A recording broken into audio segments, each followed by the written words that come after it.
370 क्या है? आप मुझे एक बात बता दें, आम आदमी पार्टी ने हिमायत दी, आप मुझे बताओ कांग्रेस ने क्या किया? आप कांग्रेस को वोट नहीं दिए। एनसी को क्या जाने की जरूरत थी? वो तो प्राइम मिनिस्टर थे एक वक्त में। आप ये सवाल उनसे क्यों नहीं पूछोगे? घरों को बनाने के लिए हर जगह पहुंचेंगे, लेकिन सियासत की जब बात करो, एक्शन में वो अटरावर क्यों नहीं डालेंगे? वोट नहीं डालोगे तो सड़कों पे बीच चौराहे पे ठोके जाओगे, जो आज तक चलता आ रहा है।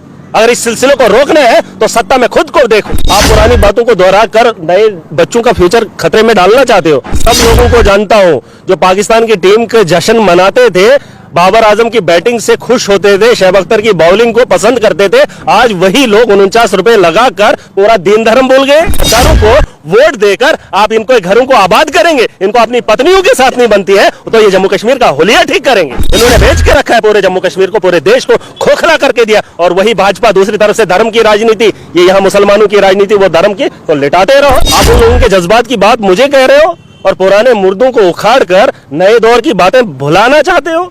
राम मंदिर का निर्माण हो गया, हम अपनी मस्जिदों में नमाज पढ़ना छोड़ देंगे या यहाँ का हिंदू राम मंदिर में पूजा करना छोड़ देगा? नए कल की बात करो, नए फ्यूचर की बात करो। पुराने कश्मीर के अंदर क्या था, पुराना जम्मू क्या था, पुराना देश क्या था, मुझे उसमें जाने की जरूरत नहीं। मेरा आज जना है, मेरा फ्यूचर आज है, मैं आज की बात करूं। अगर कुछ लोगों को मुझसे प्रॉब्लम है, नाराजगी है, वो मुझसे बात कर सकते हैं, लेकिन अगर कल की फिक्र करना, आपने कल क्या खाया था वो जरूरी नहीं है, आप आज क्या खा रहे हो वो जरूरी है। खाने की फिक्र आज कर रहे हो। अपने पूर्वजों को हम कभी याद नहीं करते, उनके मजार पर कभी फातिया देने की फुर्सत नहीं है, तो 370 को खरोद के उनकी लाशों को गिना गिना कर देश के अंदर दंगे फसादात करवाते रहेंगे और ये लोग राजनीति करके सत्ता में बैठे रहेंगे। आप हमसे भी यही उम्मीद करते हैं कि 370 की राजनीति महराज करे? नहीं चाहिए मुझे बिजली चाहिए, मुझे सड़क चाहिए, मुझे हॉस्पिटल चाहिए, मुझे जीने का अधिकार चाहिए, मुझे जरूरियात की चीजें चाहिए। अगर वही चीजें इन लोगों को चाहिए, कश्मीर के लोग काम क्यों करें? फिर ब्यूरोक्रेसी में जाने की ख्वाहिशमंद क्यों है? फिर पुलिस में इतने लोग क्यों हैं? इन लोगों को समझ होनी चाहिए कि पॉलिटिक्स एक हल है। आपने कहा 370, हर तर्ज पे ये लोग खड़े हैं, हर महाज पे खड़े हैं। एक पॉलिटिशियन गद्दार क्यों है? एक पॉलिटिशियन बेईमान को क्यों खड़ा करके असेंबली में भेजते हैं? कश्मीर के वो नौजवान उठे ना, करें बात, क्या क्या बातें करनी है। लेकिन अगर इनके भरोसे बैठेंगे, दिल्ली में इनकी बातें कुछ होती है तो कश्मीर के अंदर कुछ होती है। कौन करेगा हकीकत की बात? जिसको ये लगता है कि 370 सही है या गलत है, उसको चुनाव में आकर दिल्ली के पार्लियामेंट में बात करनी पड़ेगी। और अगर ये बात आप सड़क में चाय पीते हुए महराज से पूछेंगे तो इसका जवाब ये नहीं है। जब तक ना पार्लियामेंट में जाएंगे, असेंबली में जाएंगे, बात करेंगे। आज जम्मू के अंदर आए हो, होटल में अगर बैठोगे तो बिजली काट दी जाती है।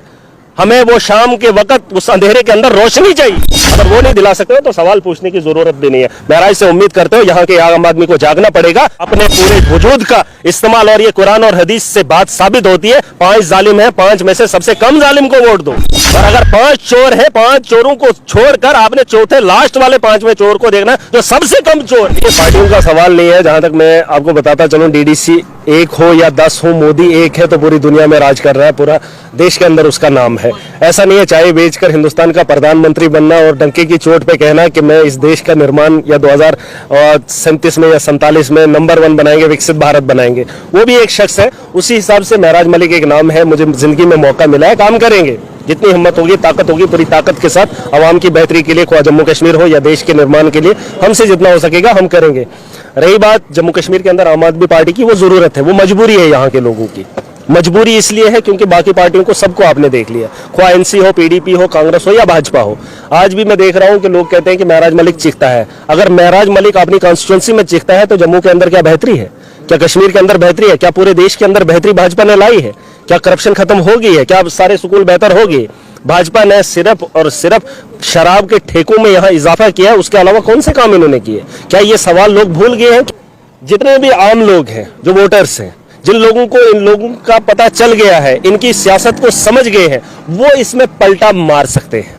वही जो है तय करेंगे अपना मुस्तकबिल हमारा क्या होना चाहिए। महराज मलिक जैसे नौजवान लोग और भी होने चाहिए क्या नहीं होना चाहिए? वरना शेख खानदान से शेख अब्दुल्ला, फारूक अब्दुल्ला, उमर अब्दुल्ला, आगे का पता नहीं किसको उठा के सत्ता पे बिठा देंगे जो उनकी मर्जी आएगी। जैसे नेहरू ने उसको पोस्ट किया था पुराने शेख अब्दुल्ला के बाद, उसको वहां पे प्राइम मिनिस्टर जम्मू कश्मीर में बना दिया था। क्या वैसे ही आप जम्मू कश्मीर के हालात उन्हीं लोगों के पास देना चाहते हो कि आप खुद अपना फैसला, वोट जो है अपना 5 साल के लिए आप पूरा तन मन जो है किसी को देने का काम करते हो? वो किसी के कहने पे आप देंगे? पुराने नेताओं को आपने देख लिया। अगर अपना हुलिया बदलना है, आम आदमी को उसका हक चाहिए, इंसाफ चाहिए।